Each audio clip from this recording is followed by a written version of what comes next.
Imagine करो तुम एक प्लेन में हो, सब कुछ नॉर्मल है, लोग क्रिसमस मना रहे हैं और अचानक प्लेन हवा में ही टूट जाता है।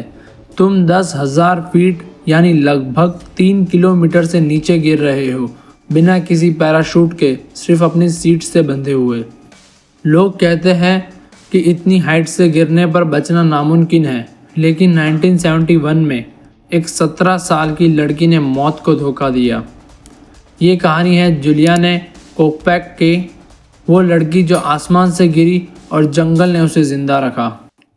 तो बात है 24 दिसंबर 1971 की, क्रिसमस ईव पर पेरू, साउथ अमेरिका। 17 साल की जुलियाने अपनी माँ मारिया के साथ लीमा एयरपोर्ट पर थी। वो दोनों बहुत खुश थे क्योंकि वो जुलियाने के पिता से मिलने पोकलबा जा रहे थे, जो अमेज़न रेन फॉरेस्ट के बीच में काम करते थे।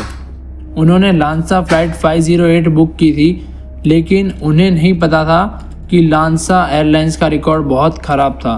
लोग कहते थे उनके प्लेन सेफ नहीं है, पर क्रिसमस की जल्दी में उन्होंने रिस्क ले लिया। प्लेन टेक ऑफ हुआ। शुरू में सब ठीक था, लेकिन आधे रास्ते में वेदर ख़राब हो गया। प्लेन एक भयानक तूफान में फंस गया। लोग डरने लगे, लगेज गिरने लगा। जुलियाने की माँ ने उसका हाथ पकड़ा और कहा, hopefully this goes all right. लेकिन तभी एक तेज़ लाइट चमकी। एक बिजली सीधा प्लेन के फ्यूल टैंक पर लगी। जुलियाने को सिर्फ एक चीज़ याद है, उनकी माँ की आखिरी शब्द, now it's all over. Plane हवा में ही टुकड़े टुकड़े हो गया। जुलियाने अपनी सीट समेत हवा में ही फेंक दी गई। वो कहती है कि उस वक्त शोर नहीं था, सिर्फ हवा की आवाज़ थी। वो सीट बेल्ट से बंधी हुई थी और नीचे अमेज़न का गहरा जंगल था। फिर अंधेरा। जब जुलियाने की आंख खुली तो अगले दिन की सुबह हो चुकी थी। 10,000 फीट से गिरने के बाद भी वो जिंदा थी। शायद उनकी सीट ने एक हेलीकॉप्टर की सीट की तरह घूमते हुए उनकी स्पीड कम कर दी और जंगल के घने पेड़ों ने उनका फॉल एक कुशन जैसा कर लिया। लेकिन अब असली नाइटमेयर शुरू हुआ। उसका कॉलर बोन टूटा हुआ था, एक आंख सूज गई थी और पूरे शरीर पर चोटें थी। लेकिन सबसे बड़ा दुख, वो अकेली थी। उसने अपनी माँ को ढूंढा, आवाज़ लगाई, पर जंगल से सिर्फ सन्नाटा वापस आया।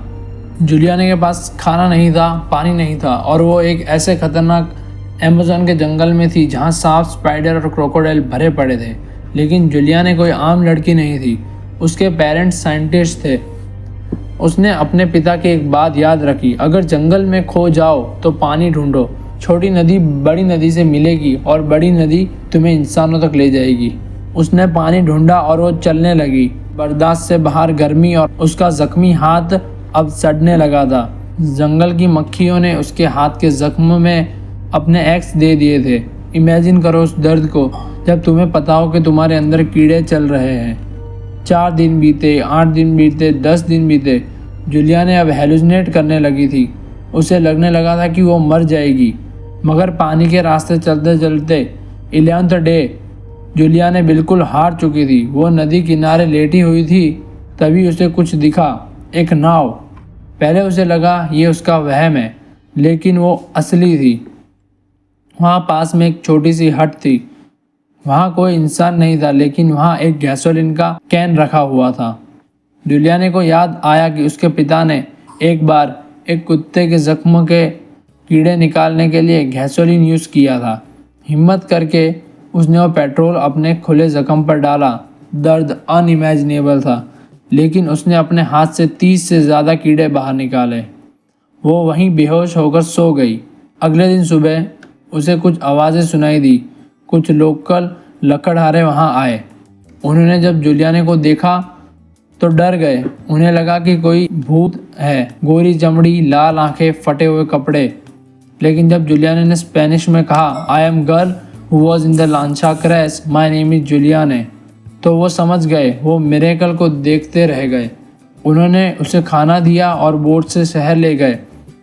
11 दिन की लड़ाई के बाद जुलियाने बच गई थी। हॉस्पिटल में वो अपने पिता से मिली। बदकिस्मती से कुछ दिन बाद पता चला कि उनकी माँ क्रैश सर्वाइव नहीं कर पाई थी।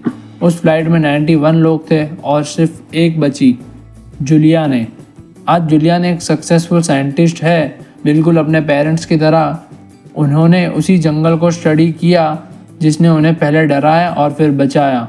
दोस्तों, जुलियन की कहानी से हम सीख सकते हैं कि लाइफ में अगर कितनी भी टफ सिचुएशन हो, अगर आप पेशेंस रखो और आप हिम्मत रखो तो आप उस सिचुएशन से बाहर निकल सकते हो।